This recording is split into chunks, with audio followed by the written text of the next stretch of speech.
I should have spoken while the words still felt like mine. They sat behind my teeth like a splinter, not sharp enough to draw blood, just sharp enough to remind me I was still capable. Every time I inhaled, I felt them shift. Every time I swallowed, I felt them press harder, as if my body was trying to force a decision out of me the way it forces out a cough. I knew the shape of what I wanted to say before I could form it cleanly. Not a speech, not a protest. Just one sentence. Plain, quiet, reasonable. The kind of sentence that could be dismissed with a look, or punished with a pause. The kind of sentence a room pretends it never heard. I watched my own hands instead. I gave them a job. Anything to keep my mouth occupied with silence. I traced the edge of paper with a fingernail until it caught and tore. I smoothed it down again like that would repair what I'd done. My thumb kept worrying the same spot, over and over, as if repetition could sand away guilt. The air around me felt heavy with the expectation of obedience, an invisible weight that settled on shoulders, bent necks, softened spines. I could feel it most in the still moments between sounds, between a chair shifting, between a page turned, between a breath taken a fraction too loudly. In those tiny gaps, I could hear my conscience moving, restless, as if it wanted to stand up. And there was something else too, a smaller fear inside the larger one, the fear that I was wrong. That was the trick of it. The danger wasn't only outside of me, it was inside, wearing my voice, wearing my doubts. It whispered that certainty was arrogance, that caution was wisdom, that silence was professionalism, that survival depended on not being the one who complicated things. I told myself I needed more proof, not because I truly did, but because proof is a beautiful excuse.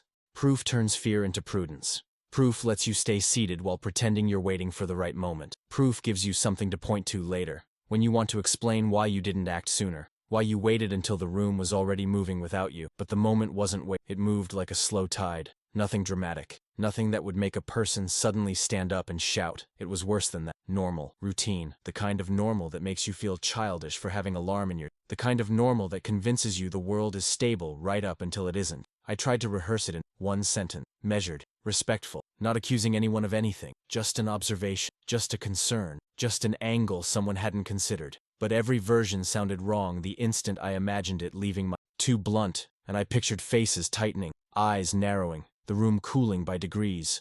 Too soft, and I pictured it dissolving into the air, ignored, and I pictured myself sitting back down with a new kind of shame, the shame of having finally spoken, and still changed nothing. There was a narrow space between those two failures, and I could not find it. I felt my throat tighten, as if my body was trying to hold the words in by force.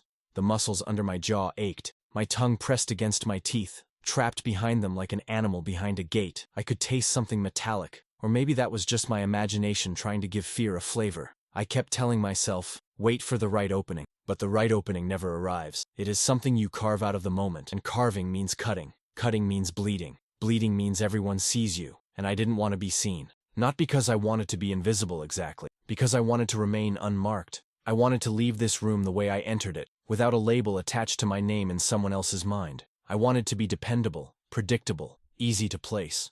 I wanted to be the kind of person people didn't have to think about. The cost of that desire was sitting there with a warning trapped inside me, growing heavier by the second. I could feel the room's rhythm, the way it pulled everyone into step. A nod here, a murmur there, a pause that meant agreement. Even silence had a meaning. Even looking down could be interpreted as compliance. My heart kept trying to climb out of my chest, and I kept forcing it back down with my posture, with my stillness, with the careful control of my face. I became a statue of restraint, hoping no one would notice the tremor in my fingers, the way my knee wanted to bounce, the way my breath kept catching on something unnamed. I stared at the space just in front of me, not quite focusing on anything, because focus might have turned into action. I listened for someone else to say what I was thinking, to rescue me from the responsibility of being first. No one did, and as the seconds passed, something cold began to settle in my stomach. Not panic, not even dread. A quiet understanding, a recognition that I was watching a door close in slow motion, and that I was choosing not to reach for it. I still had time. I could feel that. That was the cruelest part. But I also felt something else. The weight of the room telling me, without words, that the time was not mine to use. I inhaled. My mouth opened a fraction, not enough for anyone to notice.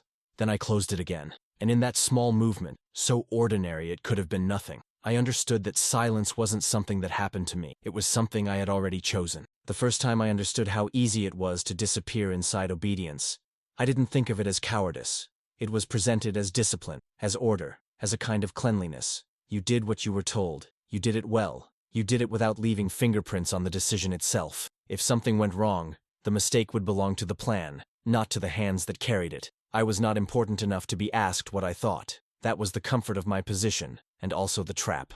My work lived close to the decisions without touching them. I was near enough to hear what was said before it became official, to see what was decided before it was announced, but far enough that my voice could be treated as noise. The place itself trained you to accept that distance.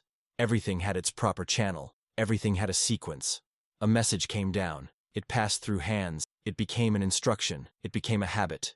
Even doubt had a protocol. You swallowed it. You labeled it privately. You waited. If your doubt survived long enough, if it didn't fade into fatigue, you might raise it carefully, in the correct tone, to the correct person, at the correct time. And if you chose the wrong person or the wrong time, you learned quickly what that cost. So most people didn't choose. They learned to read the air. They learned when a question was truly being asked and when it was only a performance of openness. They learned which faces welcomed clarity and which faces punished it. They learned the difference between a room that tolerated dissent and a room that recorded it. In our world, everything was recorded in ways that never looked like recording. A pause held longer than usual, a glance exchanged, a sentence repeated later with a different inflection, a name remembered. The most dangerous thing wasn't being openly defiant. The most dangerous thing was being considered difficult. Difficult people didn't last, or they lasted in smaller rooms, under smaller lights, assigned to work that kept them safely away from influence. Sometimes they were transferred quietly. Sometimes they were simply no longer invited into the spaces where the air mattered. And the people who remained learned from that without being taught directly. We lived inside routines that were designed to make the extraordinary feel ordinary. There were hours marked by signals and schedules, by papers passed hand to hand, by voices that spoke in measured tones, even when the subject should have made a person sick. We sat at tables under harsh light. We stood in corridors that smelled like damp wool and metal and cigarettes that had gone cold in ashtrays. We listened for footsteps. We learned to recognize them by weight alone. Authority was not always loud. Sometimes it was quiet enough to be mistaken for calm. It didn't need to shout because the structure did the shouting for it. The structure had teeth, and everyone knew it. When someone higher spoke, the room shifted. Not dramatically, just enough to show that the center of gravity had moved. Chairs stopped creaking. Pencils paused. Eyes adjusted. The body obeyed before the mind even had time to argue. I watched this happen and told myself it was necessary, that it was the only way to keep chaos from swallowing everything. That hesitation was a luxury. That disagreement could fracture what little stability remained. Those were the thoughts that made sleeping possible. But there were moments, small ones, quiet ones, when the discipline felt like something else, like fear wearing a uniform. I saw it in the way people avoided being the first to speak after an instruction was given. No one wanted to be the one to ask for clarification, because clarification could be interpreted as reluctant. I saw it in the way voices lowered when certain names entered the conversation. I saw it in the way everyone smiled at the right time, even when nothing was funny, and I saw it in myself. I had learned to make my face neutral. I had learned to keep my shoulders relaxed. I had learned to nod without committing too much of myself to the nod.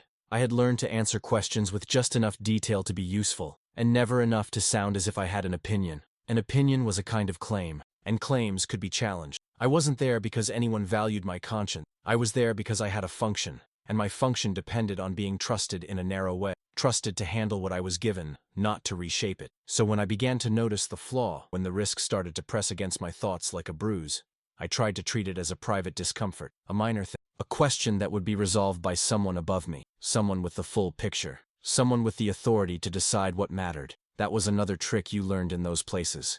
You convinced yourself that someone else knew more. It kept you sane. It kept you quiet. The chain of command was a ladder, and on every rung was the promise that the person above you could see further. Even when you suspected they couldn't, the structure demanded you pretend they could. To doubt that promise felt like stepping into open air. There were reasons people stayed silent that had nothing to do with ideals, families, hunger, the simple human desire to survive the week without becoming a target. The understanding that speaking up rarely stopped the machine. It only changed who got crushed beneath it. I had watched it happen. Not in dramatic scenes, not in public punishments, in quiet exclusions, in sudden reassignment, in the way a person's name stopped being spoken with warmth, in the way their presence became inconvenient. So when the room began to tighten around that developing decision, when I started to hear certain phrases repeated, certain assumptions treated as fact, I didn't stand up. I waited for someone else to raise the concern. I waited for the obvious correction to appear, the way it should have, the way it often did when someone higher caught a mistake early enough. But the correction didn't come.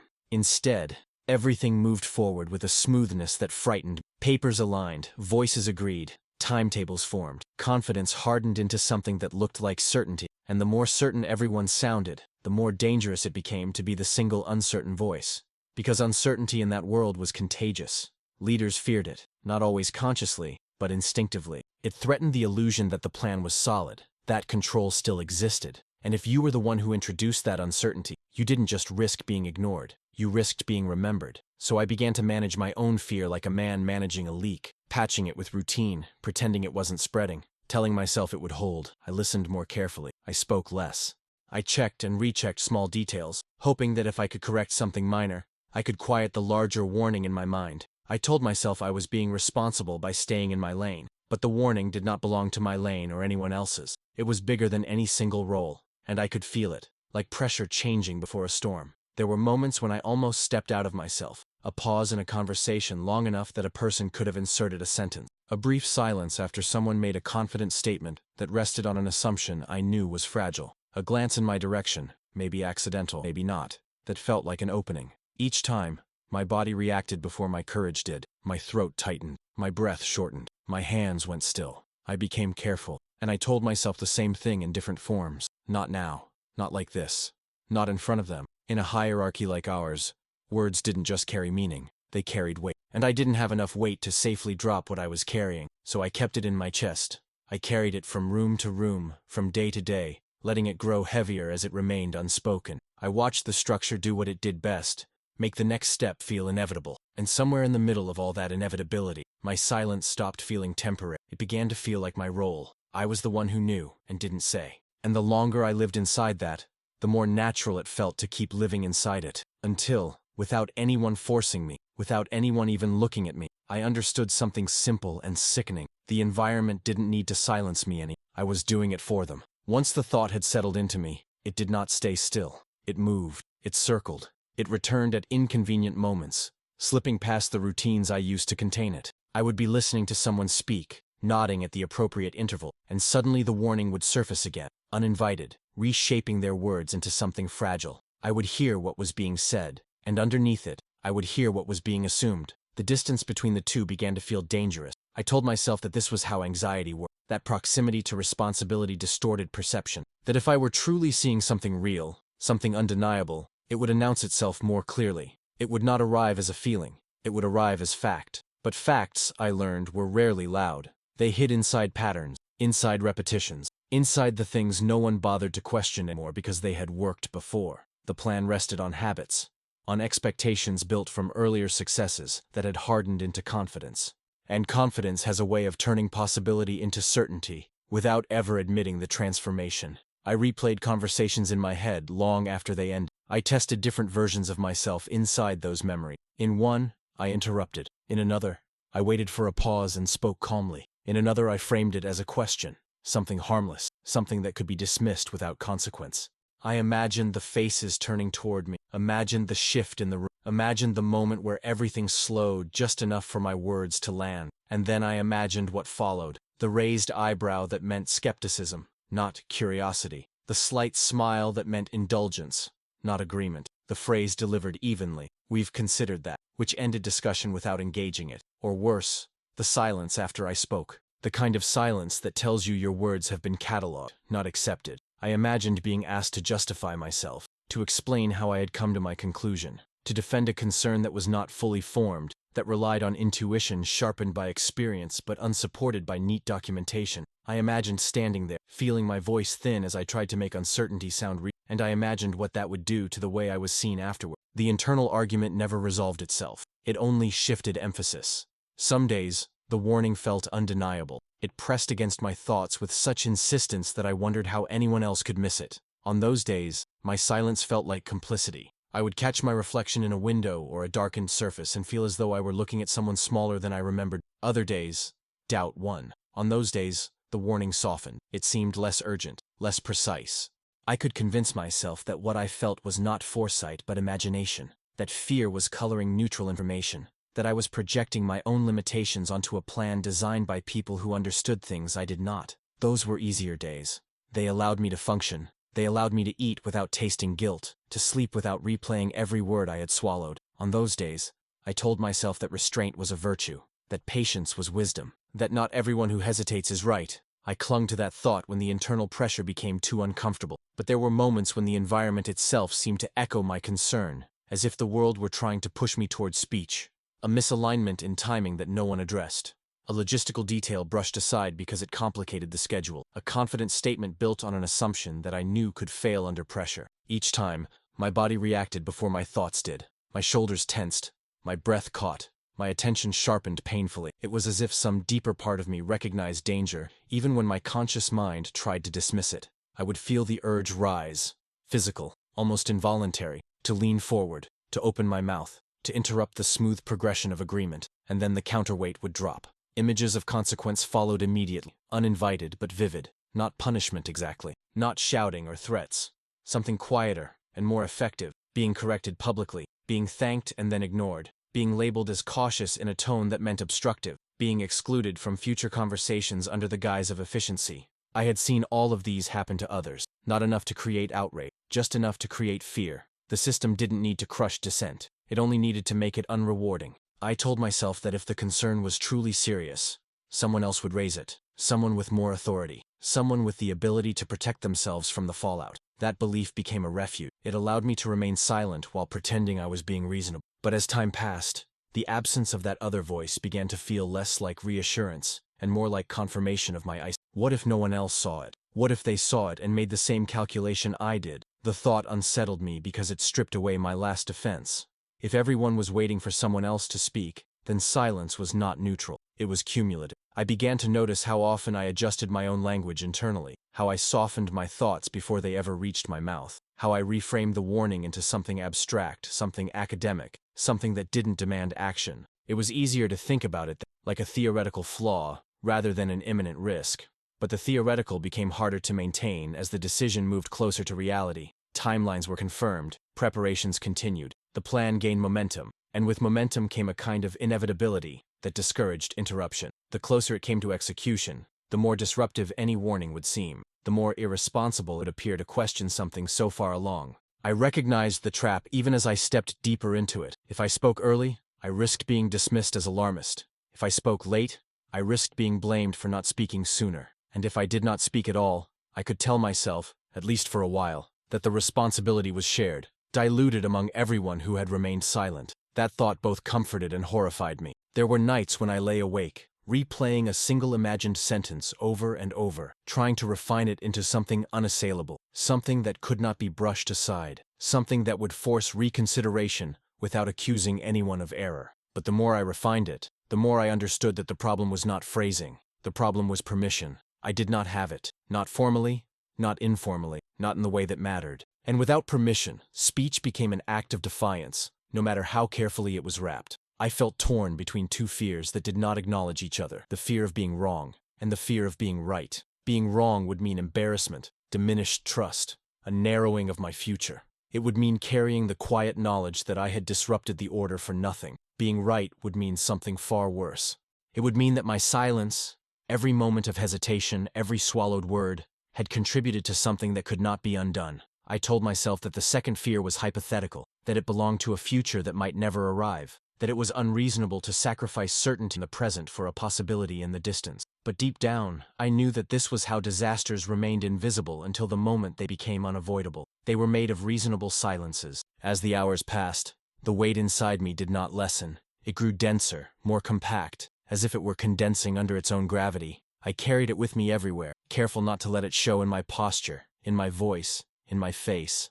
I became adept at appearing calm, while internally measuring the cost of every breath. And somewhere in that growing tension, a quiet resignation began to form. Not a decision, not yet, just a narrowing of possibility. A sense that the space in which speech could exist was shrinking, and that soon, even if I wanted to speak, there would be nowhere left for the words to land. The silence was no longer just something I maintained. It was something that was beginning to close around me, and I could feel that when the moment arrived, the moment when speech would matter most, I might discover that the part of me capable of breaking that silence had already been worn down by weight. I did not say this to myself out loud. I only felt it, and the feeling did not leave. The moment arrived without ceremony. No announcement marked it. No shift in lighting or tone signaled that this was the point of no return. It came disguised as continuity, the natural next step in a sequence that had already been accepted, the kind of moment that only reveals its weight once it has passed. I was there when it happened, close enough to hear the decision framed as confirmation rather than choice, close enough to recognize the phrasing for what it was, a conclusion spoken aloud, so it could no longer be questioned. The room did what it always did. It settled. Bodies adjusted into stillness. Pens hovered. Someone nodded, not too emphatically, as if to signal agreement without enthusiasm. The decision was received not with excitement, but with relief. Relief is dangerous. It quiets the part of the mind that asks whether comfort has been purchased at too high a price. I felt the warning surge inside me, sharp and unmistakable, not theoretical, not abstract. It aligned itself perfectly with what was being said, clicking into place like a mechanism finally exposed. The risk was no longer something that might happen, it was something that would, unless interrupted. This was the moment I had been waiting for, the moment I had told myself would clarify everything, and it did. My body reacted before I had time to think. My pulse jumped. Heat flushed up my neck. My mouth went dry, as if preparing itself without my consent. I leaned forward slightly, just enough to feel my center of gravity shift. The movement was small, but it felt enormous inside me, like stepping onto unstable ground. I could speak now. If I spoke now, it would be heard. Not necessarily accepted, but heard. The decision was still warm, still malleable, still close enough to doubt that a single sentence could introduce hesitation. I knew this with a certainty that left no room for comfort. The words were there, fully formed, no longer splintered, no longer vague. They had weight, they had clarity. They did not ask for permission, and that was precisely the problem. Because as I prepared to speak, I became aware of everything that would change the instant I did. I would no longer be part of the quiet machinery. I would become an interruption, a variable, a complication. My voice would alter the shape of the room, and that alteration would not disappear when the conversation moved on. I imagined the eyes turning toward me, not hostile, curious, measuring. I imagined the brief pause afterward, the recalibration. I imagined the way the room would wait, not for truth, but for authority to reassert itself. I imagined my words hanging there, suspended, while someone else decided how much they mattered. And I imagined what would happen if the decision proceeded anyway, if I spoke, and nothing changed, if the warning was acknowledged and then overridden, if the silence that followed my speech was heavier than the silence I was holding. In that imagined future, I saw myself sitting exactly where I was, only with an added weight, the knowledge that I had failed twice, once to stop what was coming, and once to protect myself from the cost of trying. The room waited. Not consciously, not impatiently. It waited in the way systems wait, confident that momentum will carry them forward, confident that if no one objects immediately, there is no objection worth hearing. I felt my breath stall halfway in. My chest tightened, as if my body were bracing for impact. I could feel my heartbeat in my throat. This was the last clean moment. I knew that too. After this, any warning would sound like an afterthought. Any concern would feel like second-guessing. Any attempt to intervene would be framed as resistance rather than responsibility. I had never been closer to speaking, and yet I could feel another force pressing just as hard. The accumulated weight of all the moments I had stayed quiet before, the habit of restraint, the internalized caution, the knowledge that once you cross a certain line, you cannot step back into anonymity. I felt suddenly very aware of my body, of the way my jaw was clenched, of the tension in my shoulders, of the way my hands were gripping the edge of the table as if it were something solid in a room that had begun to feel unsteady. I swallowed. The sound felt loud to me, though no one else noticed. The decision was being finalized. Language shifted subtly, from possibility to intention, from intention to expectation. The words being used closed doors without announcing that they were doing so. I felt the warning press once more, urgent and unmistakable. And then, quietly, decisively, I did something that felt both deliberate and automatic. I sat back. The movement was small, smaller than standing, smaller than speaking, smaller, even, than a gesture, but it was final. As I settled into my chair, something inside me settled too, not into peace, to containment. The words retreated, not because they were disproven, not because they were resolved, but because I had chosen not to release them. I focused on my breathing, on making my face neutral, on appearing exactly as I was expected to appear. The decision moved forward. Voices continued. Notes were taken. The room flowed around the choice as if it had always been inevitable. No one looked at me. No one asked if there were concerns. And I did not offer. In that moment, so ordinary it could have belonged to any day, I felt something close inside my chest, sealing off the last exit. The warning did not disappear, but it no longer had anywhere to go. And I understood, without drama or disbelief, that the silence I had chosen could no longer be undone. The consequences did not arrive all at once. They came the way rot spreads, quietly, unevenly, without announcement. At first, nothing looked wrong. The routines held. The language remained confident. Reports came in measured tones, shaped to reassure rather than alarm. If there were irregularities, they were framed as minor friction, the kind that always accompanies movement at scale. I watched closely, closer than anyone asked me to. Each update felt like a test of my silence. Each confirmation that things were proceeding as expected landed with a dull weight in my stomach. I listened for signs of deviation, for the smallest acknowledgement that something was not aligning the way it should. When I heard them, because I did hear them, I noticed how quickly they were smoothed over. Explanations arrived before questions could fully form. Delays were reframed as adjustments. Losses were softened into numbers that sounded manageable when spoken aloud. Language did what language always does in moments like this. It protected the structure first. I began to recognize the pattern I had feared, not in dramatic reversals, not in sudden collapse, but in the slow confirmation that the warning I had carried was not imagined. It was unfolding exactly as I had understood it would, incrementally, plausibly, in ways that could still be defended. That was the most unbearable part. If everything had gone wrong at once, it would have been easier to name, easier to point to. But what happened instead was worse. The outcome revealed itself through accumulation. Each small failure alone was tolerable. Together, they formed something irreversible. I remember the moment when the internal calculation finally ended. It was not marked by shock. It was marked by clarity. A single report crossed my path. Routine, unremarkable in its wording. But as I read it, the distance between what was written and what was happening became impossible to ignore. The language could no longer hide the shape of the damage. It was there, unmistakable, even if no one chose to say it out loud. I felt my chest tighten in a way I recognized instantly. This was it. Not the catastrophe itself, but the confirmation that it had been set in motion long before, that the point where intervention could have mattered was already behind us, that what remained was consequence, not choice.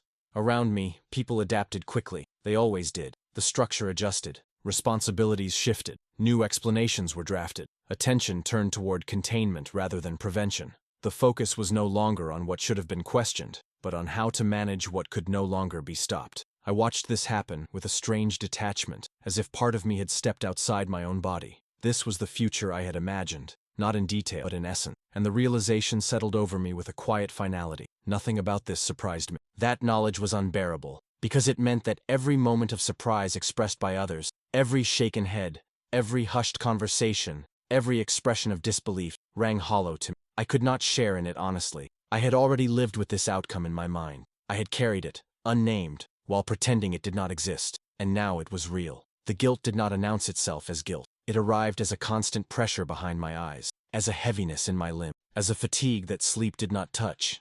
I found myself replaying earlier moments, not with the desperation of someone trying to change the past, but with the cold precision of someone tracing responsibility. I remembered the pauses, the glances, the exact second when I leaned back instead of forward. Those memories did not accuse me. They did not need to. They simply existed, immutable. Each one a reminder that silence leaves a record even when no one writes it down. I tried to tell myself that speaking would not have changed anything. This was the last defense available to me, and I used it often. I told myself that the decision was already made, that the momentum was too great, that my voice would have been absorbed and neutralized like so many others. That responsibility lay elsewhere, higher, broader, distributed. Sometimes I almost believed it. But then I would see another consequence surface, another confirmation of what had gone wrong, and the defense would weaken. Because the question was no longer whether my warning would have stopped everything. The question was whether it might have stopped something. And that was enough to unravel every justification.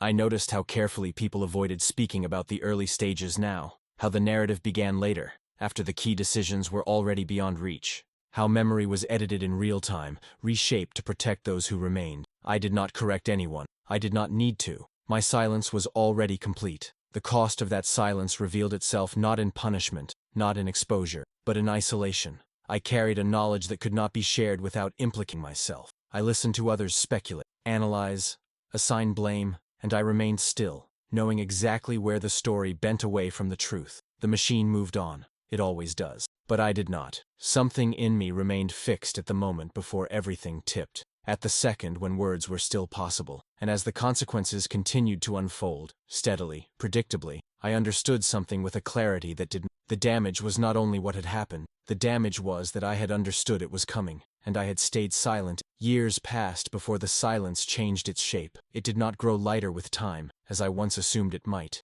It did not fade into abstraction, or become a distant regret softened by age. Instead, it settled into something permanent, something woven into the way I remembered everything that came after. I carried it quietly, not as a confession, not as a secret I ever intended to share, but as a constant presence, like a sound just below the threshold of hearing. It followed me into ordinary moments, into conversations that had nothing to do with the past. It appeared without warning, triggered by small things, the phrasing of a sentence, the hesitation before a decision, the sight of someone pausing as if about to speak and then choosing not to. In those moments, time folded in on itself. I was back in that room again, feeling the weight of the unspoken warning settle into my chest. I could recall the exact pressure of it, the way my body had known what my mind tried to deny. Memory did not soften the sensation. It preserved it with disturbing accuracy. What changed was my understanding. At first I told myself that the silence belonged to that moment alone, that it was an isolated failure, confined to a specific decision under specific conditions. I believed I could keep it contained, separate from the rest of who I was. I was wrong. Silence does not stay where you leave it. It follows you. It informs the way you speak afterward, the way you listen, the way you judge yourself in quiet rooms. I noticed how careful I became with my words. Not out of discipline, but out of fear. Fear of encountering another moment where speech might matter too much. I avoided those moments when I could. Not consciously, not with intention, but subtly, through choices that felt reasonable at the time. I stepped away from proximity to decision. I accepted distance as relief. I told myself I preferred simplicity, that I no longer needed to be near places where responsibility gathered. What I was really doing was protecting myself from another test I wasn't sure I could pass. The memory returned most vividly at night, not as images of what followed, that was never the center of it, but as the sensation of restraint, the held breath, the tightening jaw, the moment when I sat back and sealed my own silence. I would lie awake and feel it happen again, the way one relives a physical injury, flinching before the pain even arrives. There were no lessons in it, no clarity that redeemed the cost.